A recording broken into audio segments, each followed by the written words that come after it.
What's up, dog? There's almost nothing more personal than how you express yourself. And in California, everyone has something to say. That peach is jacked up. What you mean, fool? Tight. You're gonna like give him props and it's gonna be something sick. In this last part of our journey, we'll travel the West Coast and explore an America that speaks many languages. My grandpa cooked dinner every night. How do you code switch this into mainstream American English? My grandpa cooks dinner every night. And computers who only want to be understood. Navigation menu. Navigation address book. Navigation menu. Address book. Pardon me? It's like a... Ripping, lasting good time. So ask yourself, Do I speak American? Do you speak American? Do you speak American? Do you speak American? You speak American, dog? Do you speak American? Tu parles américain? ¿Ustedes hablan American?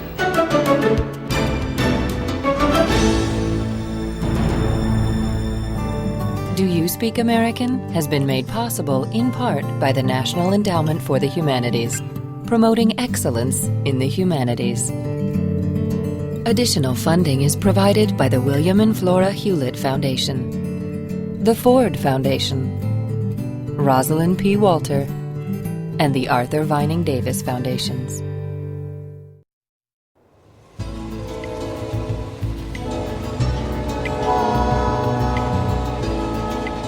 In our previous episode of Do You Speak American, we looked at what's happening to Southern speech. The farther south and west you go, the stronger the influence of Spanish. Concerns about Spanish echo across the American Southwest, New Mexico, Arizona, Southern California, where we're going to continue this journey through American language. The first stop is LA. It's a bit far to drive, so we're going to fly.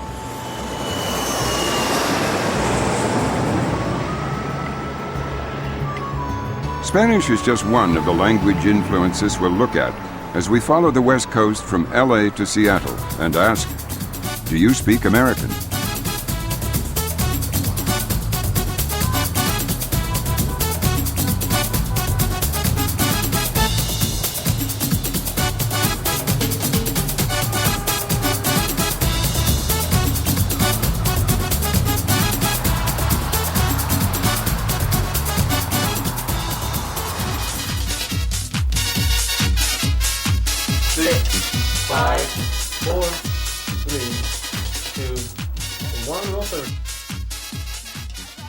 It's called Mex to the Max, and it's hosted by Patricia Lopez. Right, baby. I hope you guys are sitting down because we have an hour, a fun-filled hour for you guys. Tenemos el estreno de La Chica Sexy con los Tucanes de Tijuana esta noche.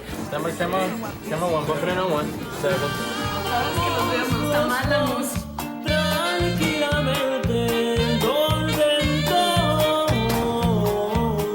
Patricia, known as Patty Longlegs, is the former fashion model who's now a VJ, that's video jockey, introducing Latino music and salsa videos on local TV.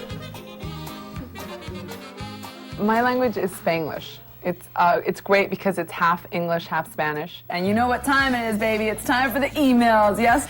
All right, let's get started with the first email here on this segment. It says, estaba cambiando los canales y miré su programa y se me hizo muy interesante. I would like to ask you to play El Gavilán. Se llama Ricardo Cerda. Thanks and good luck. Love you always. That came from Angel. Oye, we have all these Latin people that are coming over to the States. And, I mean, we're everywhere. And we might not feel comfortable speaking English. Well, they should catch on to it. And we're putting it out there for them. Why should they catch on to it? Because it's going to be the second language of the States. Everyone speaks English, so they say, but you have a lot of Latinos that are coming over that, that don't speak it. My father's 72 years old and doesn't speak it. Because, that you can get by not speaking it here in the States. Yeah. That's terrific. Thank you. Yes, thank you. Thank you. Un beso. Mwah. Oh, no, I made him blush. No, well, I blush easily. All right, because right now we're going to go to Los Tucanes de Tijuana con su tema La Chica Sexy. Okay. So para todas las chicas So, sexy. count 3. All right. Go there, bring it full sound.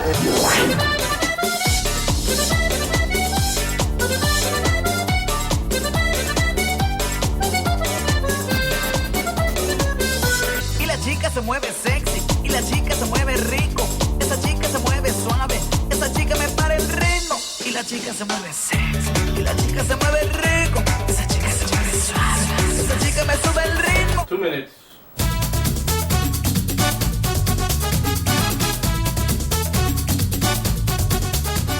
Spanglish isn't the only Spanish-English hybrid.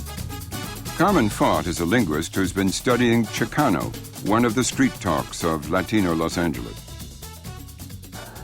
Chicano English is a dialect of English that grew out of the historical contact between English and Spanish in the Southwest. You get articles written that say Chicano English is just a step on the way to mastery of English, and that's not true at all.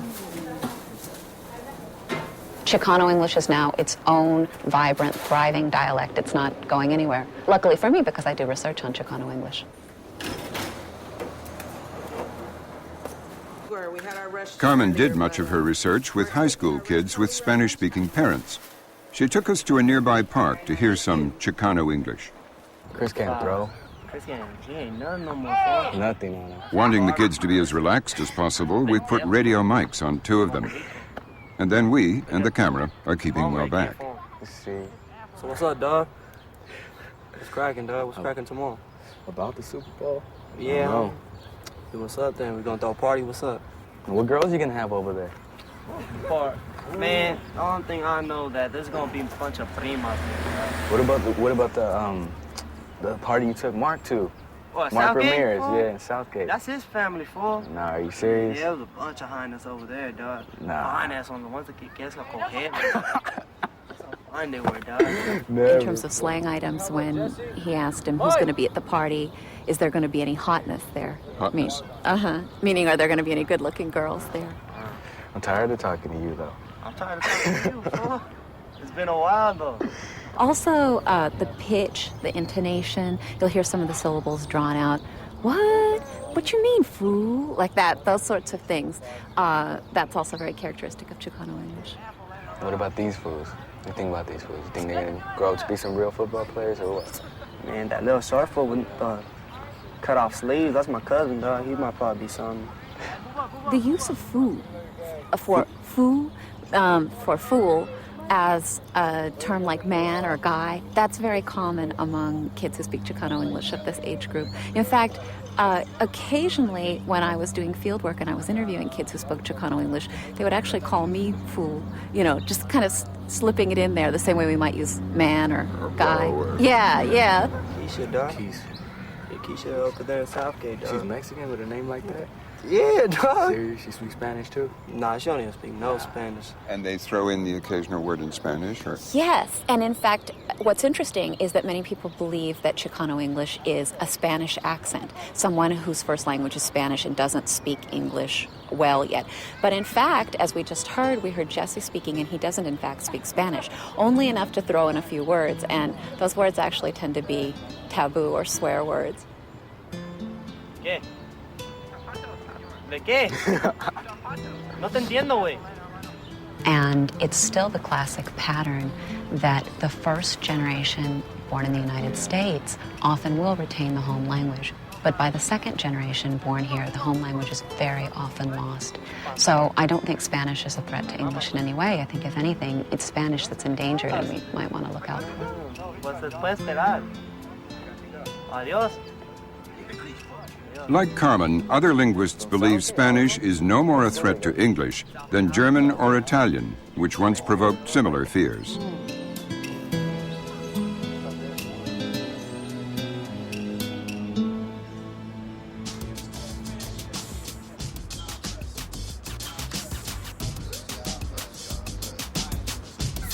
Before the hour, I am Shirley Strawberry, right here on the Steve Harvey Morning Show.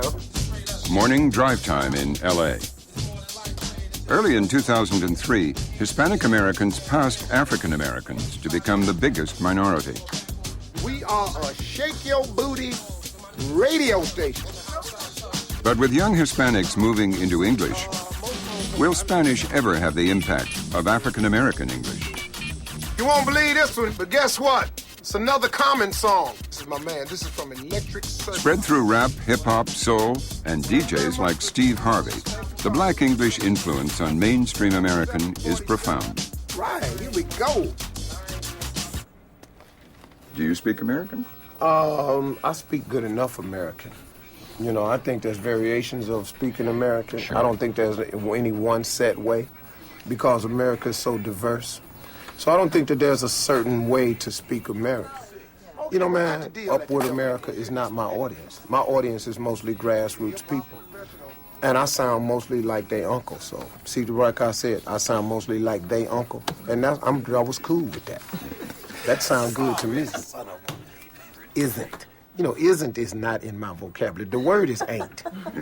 Isn't requires my mouth to stretch in a way that it don't stretch. Isn't. And then I leave it out there too long, I look really stupid when, you know, he isn't telling the truth. I actually almost black out when I say that. But what do you say to those people, like some of the people in the school system in L.A., who say that African-American kids need to learn standard English in order to get on in the world? Well, you know, you do have to be bilingual in this country. And that means you can be very, very adept at slang, but you have to be adept at getting through a job interview. The LA school system knows its minority students will need to be, in effect, bilingual. PS 100 in Watts is one of 60 schools using an experimental program called Academic English Mastery. I need all groups to pay attention. Cloyd, I need your focus now. And Gerardo. Daniel Russell uses a game of Jeopardy to teach his grade 5 class how to translate their home language into mainstream American. Okay, here we go. My grandpa cooked dinner every night. Third person singular, cook. My grandpa cooks dinner every night. Which linguistic feature is not in mainstream American English? Third person singular. Yes. And Marisol, how do you code switch this into mainstream American English? My grandpa cooks dinner every night. You just got 500 more points. He funny. He is funny. Okay, Ariel Baron, what's the answer? He is funny. He is funny? Excellent translation. Here we go. We don't have nothing to do. Okay, quiet please. We don't have nothing to do. Oh, I'm sorry. That is not, I'll wait. That is not an accurate translation in mainstream American English. So you're at minus 400. So let me roll. Let's see which team will have an opportunity to get it. I might roll you guys again. 1. Anything. We don't have anything to do. Excellent translation. I think perhaps the biggest misunderstanding is the idea that we are somehow teaching African American language, teaching Ebonics, if you will. We don't need to teach African American language because they come speaking. They already know it. Yeah. Our task is to help move them towards mastery of the language of school in its oral and written form, but to do that in a way where they are not devalued or where they feel denigrated in any way by virtue of their cultural and linguistic differences. Because when you begin to devalue youngsters and make them feel that who they are doesn't count, then we turn them off from education. Last night, we baked cookies. No, it's past tense. I got it. Are you ready? Okay, number 1, what language is it in? AAL. It is an African American language. Number 2, what linguistic feature is in AAL? Past tense marker, ED. Past tense marker ED, that's 2. And how do you code switch it into mainstream American English? Last night we baked cookies. You got 500 more points. Is it too easy or I just taught you well this year?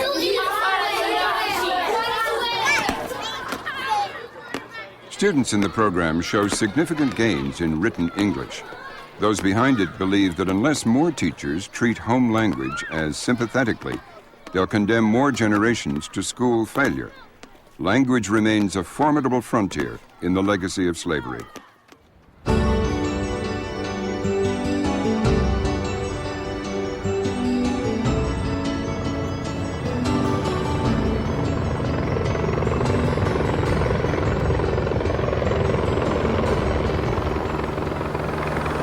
Three helicopters overhead, and there's a police roadblock up here. In any other big city, you'd think it was a crime scene or an act of terrorism or a bomb scare or something, but this is Los Angeles, the beginning of Beverly Hills here, and this is a big night for the movie industry, the Golden Globe Awards. Nicole Kidman. Movies, TV, and the music industry help to spread new language. The nominees for Best Actor. And because the stars live in Hollywood and Hollywood's in California, California English gets an extra boost. The next morning, I'm in Beverly Hills to meet the movie writer and director, Amy Heckerling.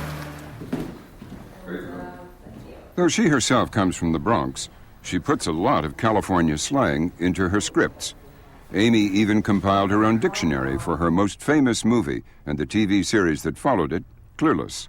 We noticed looking over your shoulder a minute ago that you had a page for expressions that are for good, something that's good and some for bad. Would you read us from each of those pages? Swiss flavor butter, Coolio smooth, super, money, nails, tits, as in it's the tits, fion, like fine, broken up into a bunch of syllables, kickin', juice, keen, funky, monster, proper, rad, noble, wicked, tubular, trippy, stoked, rules, rocks, stellar, tasty, sweet. How about bad? Page for bad. This could go on forever. Random, heinous, cheesy, blows, bites, bogus, bunk, bricked, bum, bum deal, bunk, busted, bug, chicken, dreaded, drip, wreck shit, clueless, sucks, the classic. And whenever young actors came in, I would always say, what do you say for good, for bad? She gave me love and I said I'd never leave her if I did. I'd come back someday and Amy's movie, Clueless, achieved iconic status and introduced California teen slang to the rest of America. Ew, get off of me. As if. Nice stems. Thanks. Whatever. that was the first that I was gonna write. I haven't yet. Did I miss something? A big hair back? That I still wanna close, I'll find the time. This is raisin. Let's do a lap before we commit your location. You spend a storyline that's happy in the end. Like the neighbor promises, so certainly uncertain. I can't wait to set things straight before they close the curtain one day. Hello. Survey set? I thought it reeked. I believe that was your designer imposter perfume. Clueless satirizes California mores and teen talk. Winnie Holtzman aimed for naturalism in the cult TV series My So-Called Life, in which she chronicled teenage angst. She often writes in this coffee shop. A lot of the waitresses would be around 17, 18, and I would hear them discussing certain things that I just would write down. Yeah, I'd like a Diet Pepsi. Okay. I'll have an iced tea, please. Okay, great. Thank you. Thanks. You said you were trying to put yourself inside the head of teenagers, one of which you used to be. Well, I think it just, it's like I said, it's a biological time. I mean, biologically, everything in you is telling you to move on, to move away, to grow up, and to leave behind the things of childhood. Tell us your thoughts about why they create their own language, teenagers. I think it's perfectly natural. At that point, your peer group becomes incredibly important to you. Your little tribe of friends becomes your new family. And you need to have, everything symbolizes that. Everything, the clothes you wear, the way you speak. And I think people, language is, there's almost nothing more personal than how you express yourself.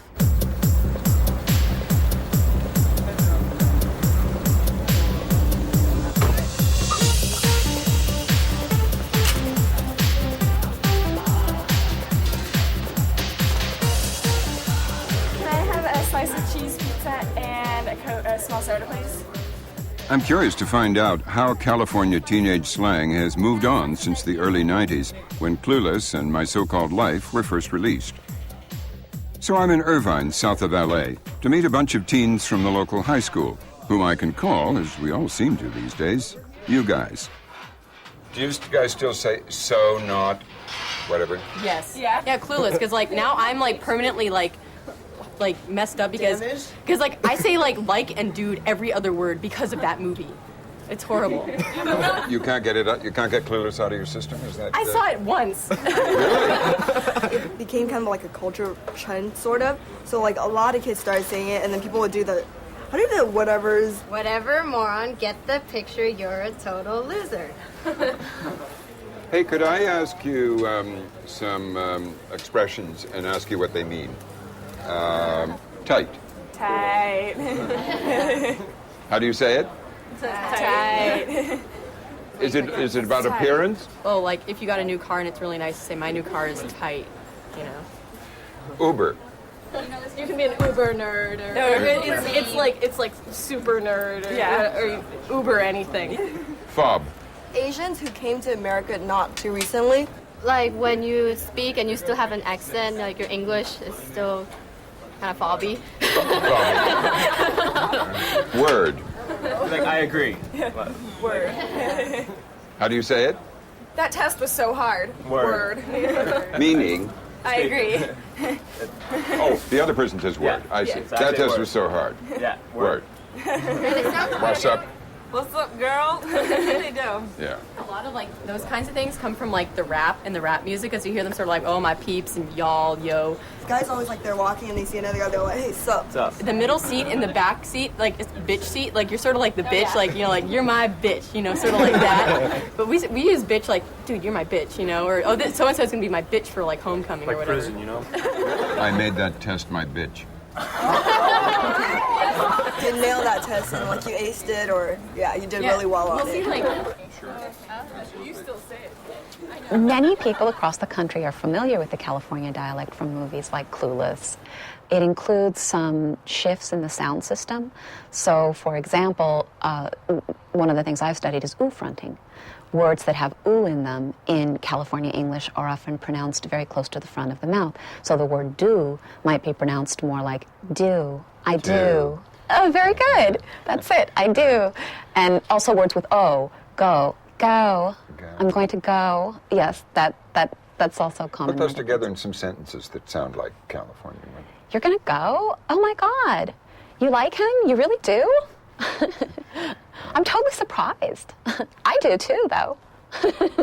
And is that growing, or is that just a passing thing that we recognized as Valley Girl or whatever it was called 20 years ago? Oh, no. I can hear these features in radio announcers now, my age or older, on TV.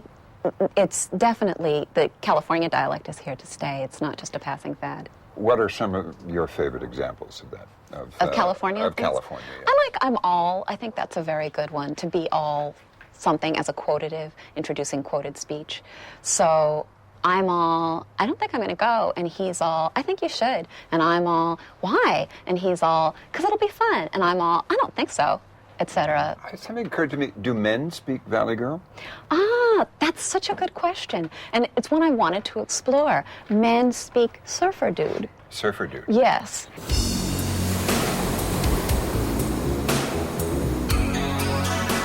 Dude, that was gnarly. That peak just jacked up so quick, there was no way, man. I got thrown with that lip. Couldn't even get to my feet. Surfer dudes and surfing slang have had a seminal effect on California speech. Dude, I sunk my inside rail on that turn, man. That was lame. So much new language is generated by the California culture of being extremely energetic in the sun. Where better to start than Ventura County and Surfers Point, and the place where many surfers hang out, the Badass Cafe.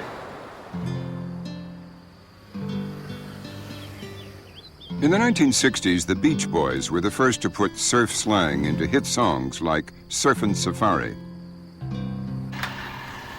Hi. Hi there.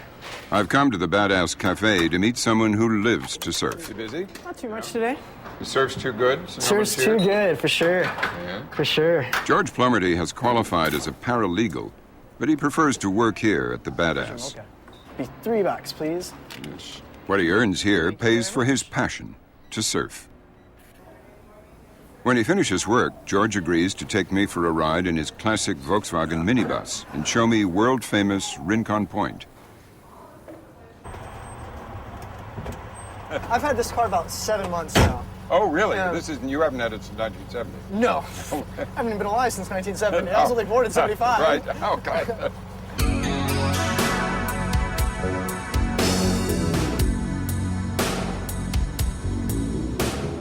California speech seems to be having a growing influence on mainstream American. When we get out to Rincon, you'll see the point actually comes all the way into here before it ends. These little guys are surfing a spot called The Wall. Yeah. It's a fun little surf spot. That single fin's gonna kill it. This is gonna be great. I want to know if surf slang is still shaping California speech. Wow, there's a lot of people in the water.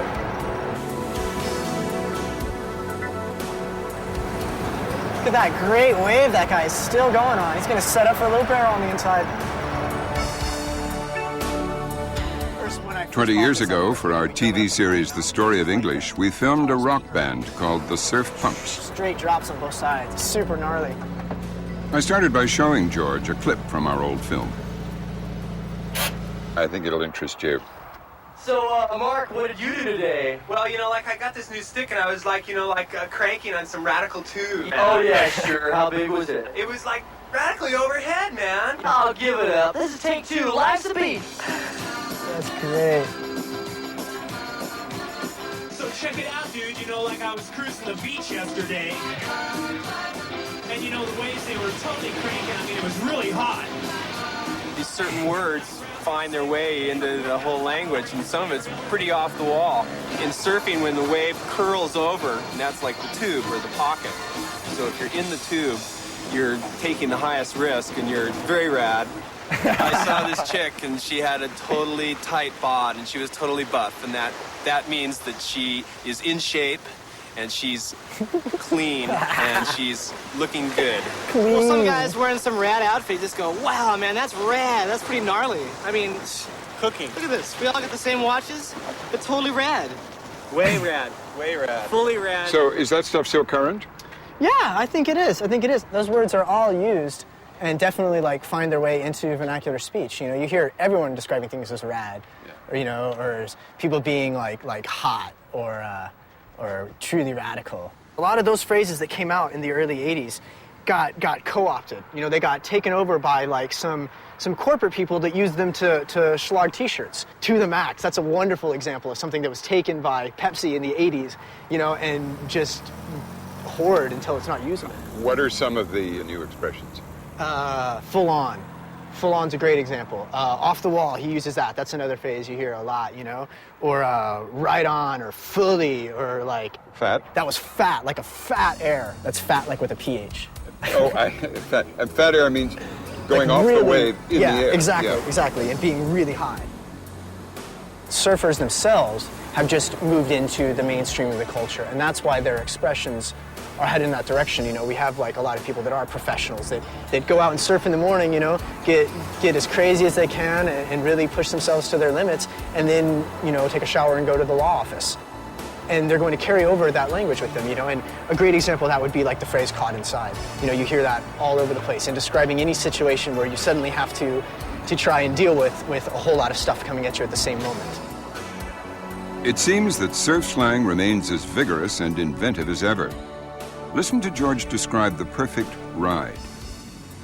Waves break in sections. So you can talk about wow, that first section was sick. That drop was really heavy, made that bottom turn, came around, went through that mushy part, and then it just jacked on that second bowl. Got that floater, came into the inside, and just cracked that lip as hard as I could. Set up for that barrel, and just right out in the green room, man.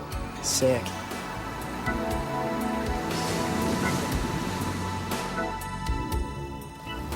But, yeah, that's very interesting. Have you done any writing on the language, Charles? No, not really.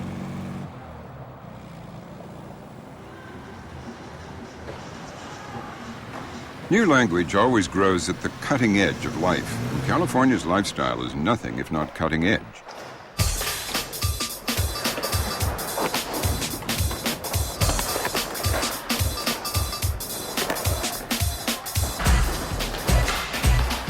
We use a lot of terms that helps describe skateboarding. Goofy foot, regular foot, switch, going fakie. Rippers, ripping are just adjectives to describe kids or skaters that are just ripping, tearing it up, out there on the course and just having a good time and ripping. When you get into a park and there's a lot of guys skating and everyone's hyping each other on and everyone's trying to outdo each other, that's the time to just really go out and blast the biggest airs you can and do the longest grinds you can and just perform as best you can. Steve Badillo's slang is so far out for me that he needs to translate almost every other word. In skateboarding, one little false move, one little thing off, and you're slamming. You're taking a fall. But I like blasting airs, for sure. And that's what you were doing over the doorway here? Sure, that was a frontside air over the gap. Coping is basically the steel pipe or plastic PVC that's on the tops of the lip of the ramps. We call it coping. That's what you grind on? That's what you grind on and do lip tricks on, is on the coping.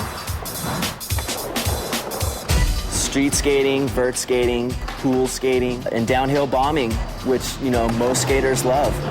Just the basic, natural form of just going down a hill and going as fast as you can and carving it up and having fun with it.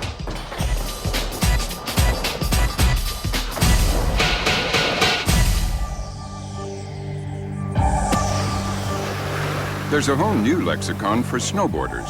Sticking it clean means pulling off a trick to perfection. If you can repeat the trick again and again, you got it dialed in.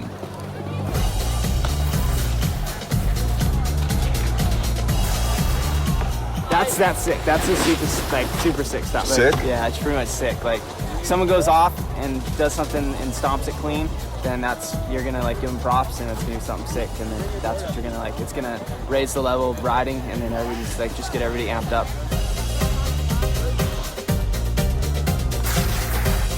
Jake Goff's snowboard lingo isn't the only thing that fascinates me about his speech. Young Californians, and now much of the world, say like where we once said or And they use like to mean quote, unquote. Jake uses like 13 times in both senses in the next 74 words. What I say, sometimes people just don't understand it. My terminology for certain things, which is like for my clique, my group, my friends, nobody else understands it. So if I go someplace else, someplace new, they don't know it. So and they're like, what are you talking about?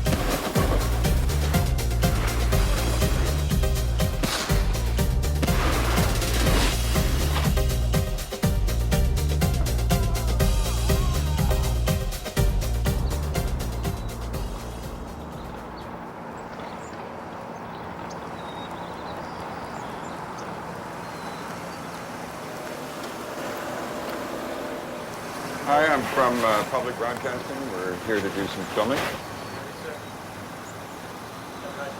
Wars and armies have always added words to our language. Loud and vicious on the pivot. One, left, right, left, flex the end. Here we go. Words like shock and awe, collateral damage, and weapons of mass destruction. The U.S. military has always been a forcing ground for social change. They were among the first national institutions to confront racism and segregation. Aye, sir. Let's go. This crew has no live ammo to brass support this time, sir. Now they're on the front line of the war on sexism. The Marine Corps drills this into its new recruits. There's a green zone, a yellow zone, and a red zone. The green zone would be just a normal interaction between male and female. The yellow zone would probably be the sort of comments where It could be taken as something that may be sexually oriented or may cause someone to feel uncomfortable.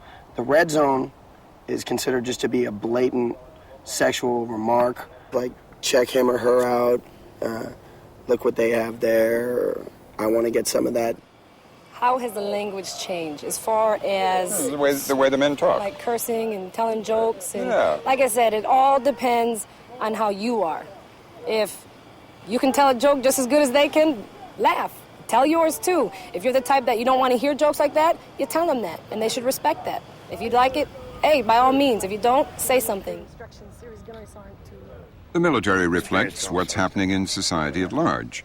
The triumph of political correctness, or euphemism perhaps. But in language these days, Americans seem reluctant to give offense to anyone. What is the Marine Corps policy on gays in the Marines? Marine Corps policy on homosexuals in the military is we don't ask, and they don't offer that information up. Basically, the don't ask, don't tell policy. And is that working? I think it is, sir. Gay day! All right! Happy gay day!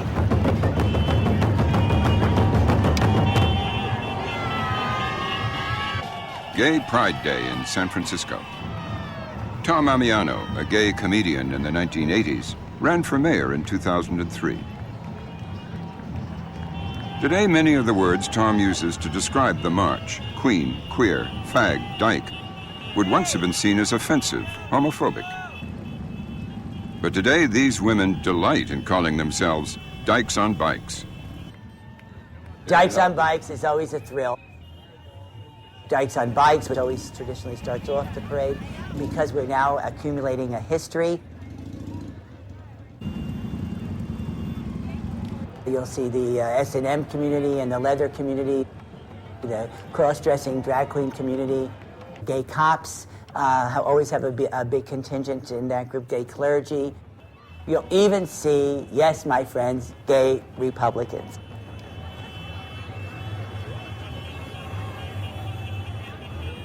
I used to do a joke about them, about their cheer being, we're here, we're queer, we're sorry. The word queer was once a hot topic for the committee that organizes the Gay Pride March. I think the Pride Committee got very radical in 1993 when the theme for the parade was the Year of the Queer. That placed it on a national platform, the word queer. Calvin, is it analogous to some blacks calling themselves nigger nowadays, but being very offended if a white person? That's exactly what it is. And how do you describe that movement of the word? Why is it evolved like that? I believe it's because people feel disempowered, and this is one way to empower themselves. If we can use the word queer so many times that it just becomes a normal word in our language without any consequence, then I think we see ourselves as being more empowered. So it sort of proves the point that you can change the meaning of words. Thank you! We're here, we're proud, we're not hiding, and we want to take away any of the prejudices and want to say to you, I'm not going to hide it so that you can continue to persecute us.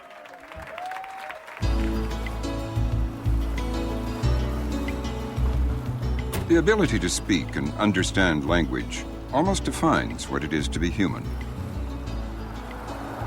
But some human abilities are increasingly being matched or surpassed by computers.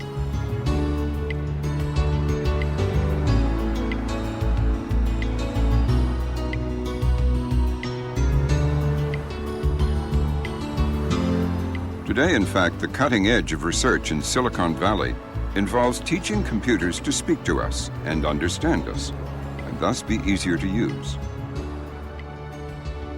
That research raises fundamental questions about American speech and about language itself. To learn more about all this, I've come to meet Cliff Nass, a professor here at Stanford University.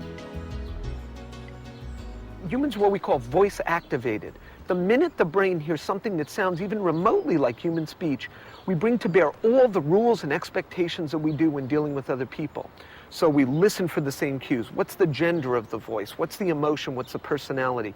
How should I speak back? What are my expectations and understanding? And we basically can't help it.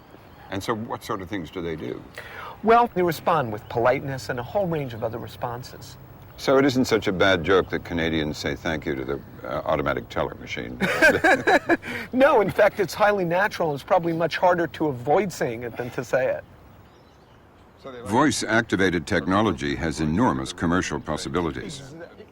The German automaker BMW hired Cliff Nass to research the right voice for its latest luxury sedan. A BMW salesman let me test drive the vehicle, and the voice Cliff chose for it. Navigation menu. You have selected the following entry. It talks to you. I mean, telephone. Pardon me? Telephone. Telephone menu. You see, then it keeps asking you. No, it didn't like what I said, so it turned it off. So one of the things, the first consideration in choosing a voice is should it be male or female. In fact, in the original German version of the interface, they chose a female voice. And German reactors reacted very negatively, saying that I don't want to be told how to drive by a woman. And in fact, they actually had a product recall requiring them to, in fact, have a male voice instead. But what about American men? I mean, they're much more amenable to being told by women how to drive, aren't they? Well, I don't know that they'd want to pay extra for it, though. So just tell me what your input was in arriving at the voice that the BMW uses. We've generated about 25 models, everything from Knight Rider to HAL, the computer in 2001, to the guy who's usually named Buck on the Stagecoach, a sort of wacky older guy who rode shotgun, right, to a best friend, to a golfing buddy, etc. And went through all those and said, which one would best fit the positioning of the BMW automobile? We then went through and listened to hundreds and thousands of voices to come up with those that sounded like a co-pilot. Male, slightly younger than the average age of the driver so they wouldn't feel threatened. A masculine voice but not overly masculine. Speaks relatively slowly so that it doesn't feel like he's trying to take control. And from that, we then selected the voice. Are other products than cars going to have voices and personalities too? There's going to be a spread of voice technologies from the high-end to lower-end things, more and more products having those technologies. And then there are going to be the issues of how do we integrate them all? Do we want a cacophony of voices in our home screaming for attention at various times? Oh my God, you get home after a hard day and 15 things in the house start talking to you? It's not clear that people are going to want to have long conversations with their toasters or refrigerators. We have to design around that problem.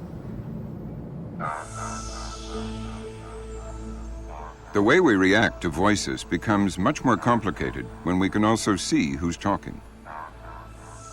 This is Baldy, and what's special about Baldy is he's able to say anything you want him to say with extremely good lip movement that matches what he says. Robin, what would you like him to say? Something. Okay, what would you like him to say? How about, my name is Baldy. Welcome to the Stanford Lab. I'm going to type that in, and then we'll just have Baldy repeat it.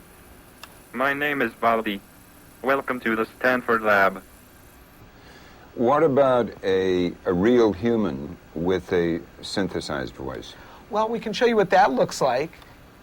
Windfall is the story of an ordinary man in extraordinary circumstances. Ben Lindbergh is a financially challenged English professor with a wife and 2 kids. That mismatch leads people to think that he's less intelligent, they trust the synthetic voice less and trust his face less than if he spoke like, quote, a real person. In experiment after experiment, Cliff Nass has found that this kind of mismatching creates mistrust.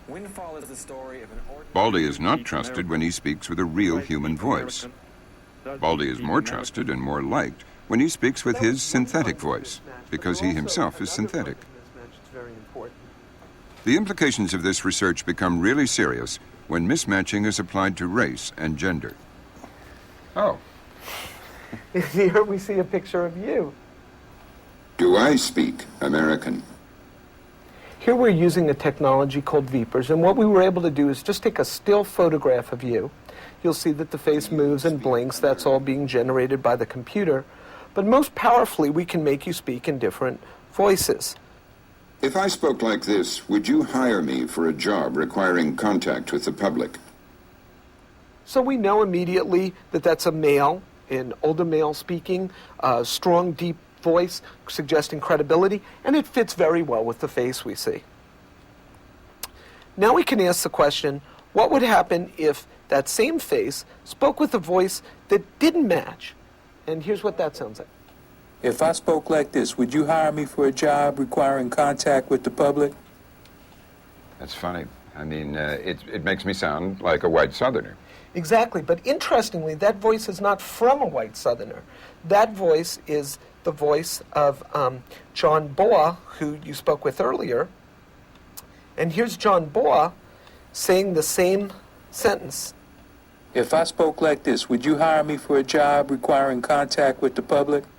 Even though those two voices were literally identical, people listening perceive them differently. And we know he doesn't speak like that normally. He puts these accents on for his own research purposes. Do you have him speaking with his own voice? Yeah, here's something we heard him say earlier. Hello, I'm calling about the apartment you have advertised in the paper. That mismatch can lead to mistrust, perceived lack of intelligence, unwillingness to purchase, etc.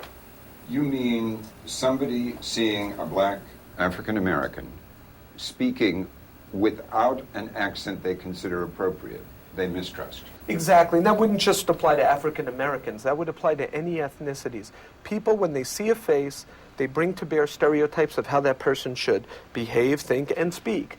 When those stereotypes run counter, people say there's something wrong here, and that mistrust has consequences. As we've seen all across the country, there are stereotypes of the way people perceive some racially associated accents, regional accents, and so on. Is this technology just going to reinforce those stereotypes? Whatever stereotypes people bring to bear when hearing a human speaking in a certain way, they bring those exact same stereotypes to bear when dealing with computers. If the computer has a female voice, it will be perceived as doing stereotypically better in areas that are typically associated with women, for example, discussions of love and relationships, and will be perceived as being a worse teacher of technical subjects like physics.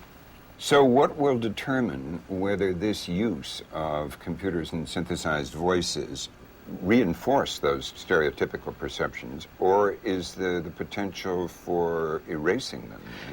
It's a great question. It has the potential for both. So, for example, let's say we know that this regional accent is stereotyped as being unintelligent. Let's make sure we never use it in any application that would imply a need for intelligence. Then those stereotypes would be strongly reinforced. But let's say if we do the opposite, that would then, because of the way our brains are voice activated, would lead us to weaken that stereotype and potentially eliminate it. Going back to the comedian who does the brain surgery jokes with a Southern accent, in other words, have all brain surgery instruction done with a Southern accent? Exactly. That would tend to lead us over time to believe that, in fact, brain surgeons can be or should be Southern.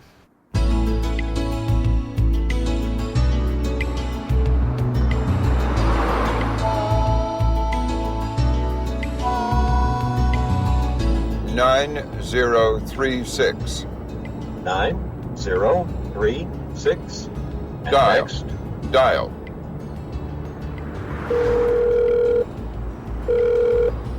Hi, you've reached Al and David. Please leave us a message and we'll get right back to you. Hi, sweetie, it's Daddy. I'm driving along the coast of California on a beautiful sunny day, and I wondered how things are in Cambridge, Mass. Anyway, talk to you soon. Love, bye for now. Navigation system. Navigation menu. Navigation address book. Navigation menu. Address book. Pardon me? You have selected the following entry. Help takes you at any time to this general help.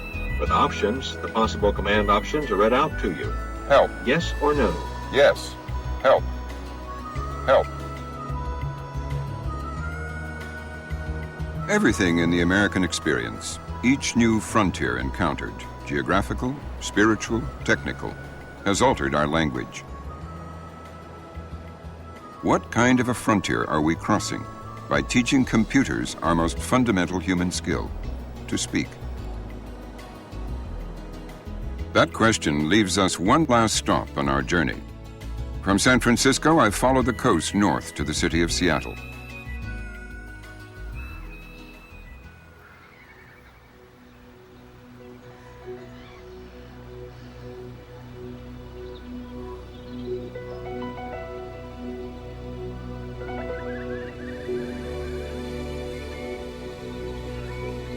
An early start this morning to meet someone who's at the cutting edge of voice-activated computers.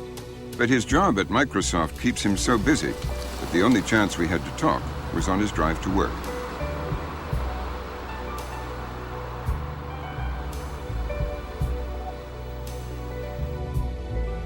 XD Huang is an immigrant from China, and he's the man who's teaching our computers to talk to us. We want to bring this benefit to the computer so people can easily get information from computers. Is technology tending to homogenize language? If you have a strong accent, computer will probably just ask you, "What? I'm sorry. What did you say?" If you actually interact with today's computer system, probably you have heard that many times. Should I just park here? Is that okay? Good. Microsoft aims to develop computer programs that will recognize any American dialect. Right now, however, business logic suggests an initial investment in speech that is easiest for computers to understand. Morning.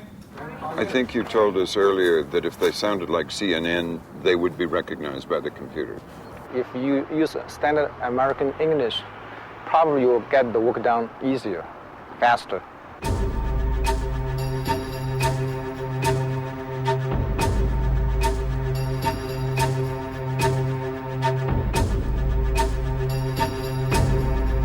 So if XD Huang is right, voice-activated computers could create an enormous drive towards a standardized American English.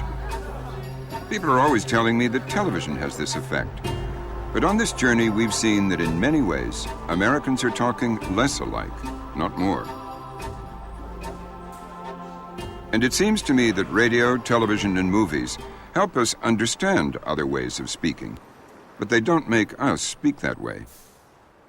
Perhaps computers will, and if they do, we'll all end up sounding much more like one another, or rather, sounding much more like our computers.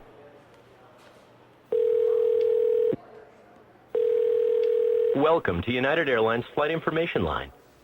Please enter or say the United flight number. United 24. United Flight 24 is scheduled to depart on time at 9 a.m. from Seattle, Washington. Hello? Will we all end up sounding like that? Personally, I don't think so. We just aren't programmed that way. Our rich diversity, the strong pull of local identity, the joys of new jargon and slang are all too much part of who we are, as Americans and as human beings.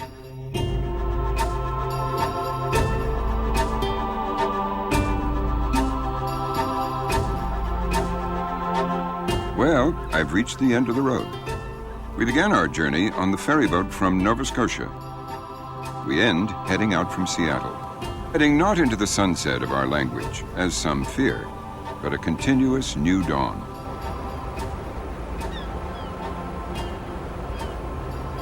As it comes to an end, what an experience this has been.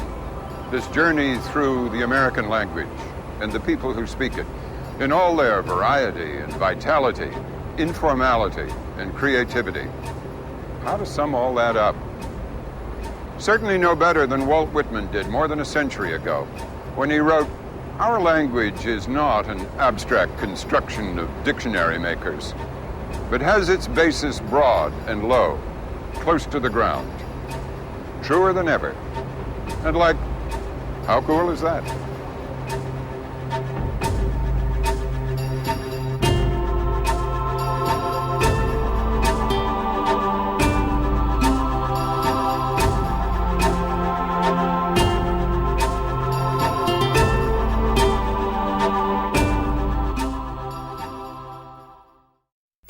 For the down low, the skinning, and the 411 on how you speak American, visit us at pbs.org. While you're there, get tips for starting your own PBS program club so you can continue to speak American with your friends and family.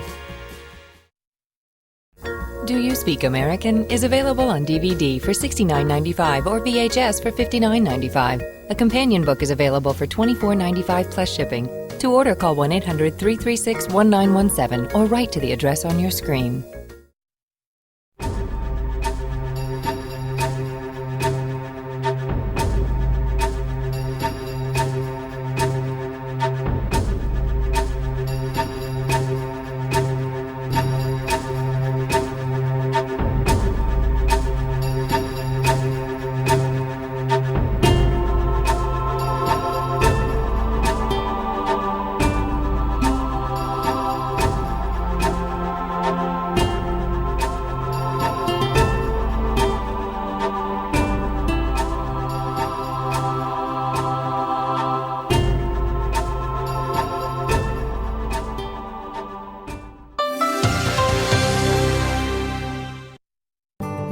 Do You Speak American has been made possible in part by the National Endowment for the Humanities, promoting excellence in the humanities.